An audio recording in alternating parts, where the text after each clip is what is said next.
सूचना केवल हमारे विचार हैं, वित्तीय सलाह नहीं। निर्णय लेने से पहले खुद शोध करें। किसी भी लाभ या हानि के लिए हम उत्तरदायी नहीं हैं। आज हम देख रहे हैं पीसीबीएल लिमिटेड के 2024-25 Q3 की consolidated financial performance. Starting with the sales, पिछले क्वार्टर से सेल्स में -7.08% का डिक्रीज हुआ है, मगर कंपनी ने पिछले साल के मुकाबले 21.32% का सेल्स इंक्रीज रिपोर्ट किया। Expenses -5.95% quarter on quarter decrease हो गए हैं, जो साल भर का 22.85% के राइज के साथ अलाइन करता है। एक्सपेंसेस में डिक्रीज अच्छा है, लेकिन सेल्स में डिक्रीज निराशा की बात है। ऑपरेटिंग प्रॉफिट, जो पिछले साल के कंपैरिजन में 13.77% अप है, quarter on quarter around -12.7% decrease हुआ। Operating profit margin (OPM) annual basis पे -1.05% से डिक्रीज हुआ है, मगर क्वार्टरली ऑपरेटिंग प्रॉफिट मार्जिन -1.01% से डिक्रीज हुआ है। एक्सेप्शनल आइटम्स को ऐड करके अदर इनकम पिछले क्वार्टर के कंपैरिजन 87.08% बढ़ गई, बावजूद इसके की ईयरली ग्रोथ 47.42% है।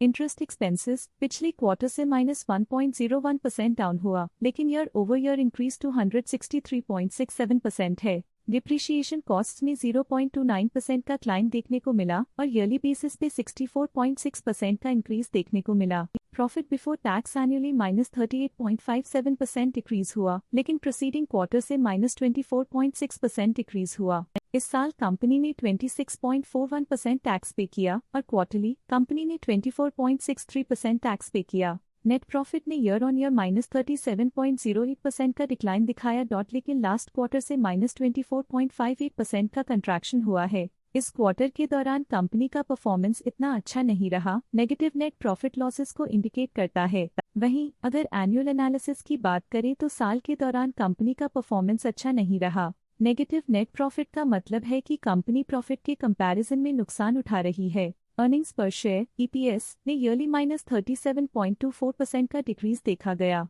लेकिन क्वार्टरली में 24.54% की गिरावट भी नजर आई। इस क्वार्टर में कंपनी का EPS इतना अच्छा नहीं रहा, नेगेटिव प्रॉफिट कमजोर एफिशिएंसी को दिखाता है। साल का EPS इतना अच्छा नहीं रहा, नेगेटिव प्रॉफिट कमजोर एफिशिएंसी को दिखाता है। पीसीबीएल लिमिटेड के फाइनेंशियल स्नैपशॉट को रिव्यू करते हुए कुछ मुख्य ट्रेंड सामने आए हैं, जो कंपनी की परफॉर्मेंस पे रोशनी डालते हैं। दिसंबर 2021 से दिसंबर 2024 तक पीसीबीएल लिमिटेड की फाइनेंशियल जर्नी में सबसे पहले बात करते हैं सेल्स की। पिछले 4 सालों में पीसीबीएल लिमिटेड की सेल्स 2 गुना बढ़ गई है, जो 4094.32 करोड़ से बढ़कर 8460.32 करोड़ हो गई।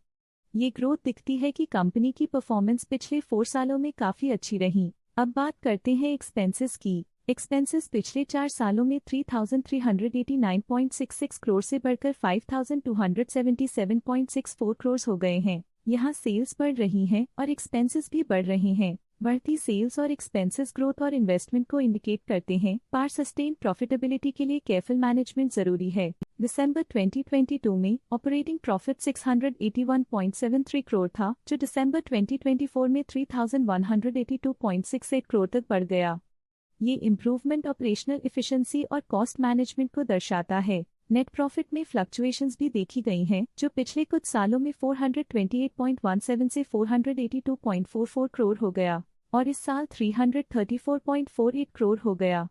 ये कंपनी के एक्सीलेंट परफॉर्मेंस को इंडिकेट करता है। कुछ पीरियड्स में EPS में भी फ्लक्चुएशन देखी गई है, जो कभी 11.98 के आसपास रहा और कभी थोड़ा इम्प्रूव या डिक्लाइन हुआ। ये इंडिकेट करता है कि कंपनी को अपनी अर्निंग्स को स्टेबल रखने के लिए कंसिस्टेंट एफर्ट्स की जरूरत है। ये नेगेटिव परफॉर्मेंस पीसीबीएल लिमिटेड के लिए एक वेकअप कॉल है, जो कंपनी को अपनी स्ट्रेटेजिक प्लानिंग और फाइनेंशियल मैनेजमेंट को सुधरने की जरूरत को हाईलाइट करती है, ताकि वो अपने लॉसेस को कंट्रोल कर सके और फ्यूचर में स्टेबिलिटी और ग्रोथ को टारगेट कर सके। अब नजर डालते हैं पीसीबीएल के स्टॉक रिकमेंडेशन पे। डॉट स्टॉक का करंट प्राइस 435 रुपीज चल रहा है। ICICI सिक्योरिटीज ने स्टॉक की सेल रिकमेंडेशन दी थी। उन्होंने स्टॉक का टारगेट प्राइस 1345 का अनुमान लगाया था। रिकमेंडेशन के समय स्टॉक का प्राइस 0 चल रहा था, जो करंट प्राइस से % अप है। स्टॉक लेटेस्ट न्यूज अपडेट के लिए चैनल को सब्सक्राइब करें और वीडियो को लाइक एंड शेयर करें।